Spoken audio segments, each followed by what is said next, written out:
Ribuan pelajar dari sekolah dasar hingga SMA di kota Banda Aceh serta mobil hias dari berbagai instansi pemerintah dan swasta mengikuti karnaval dalam rangka memeriahkan hari ulang tahun kemerdekaan Republik Indonesia ke-77.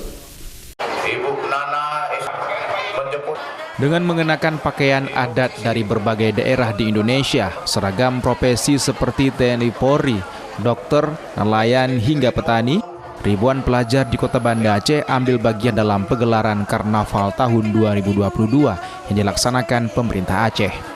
Dengan berjalan kaki, peserta dan kendaraan hias milik instansi ini menyusuri sejumlah ruas jalan protokol di kota Banda Aceh.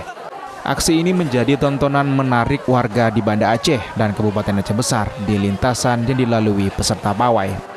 Pawai karnaval yang berlangsung di lapangan Blang Padang ini perdana dilaksanakan setelah 2 tahun absen akibat pandemi COVID-19 yang melanda Indonesia.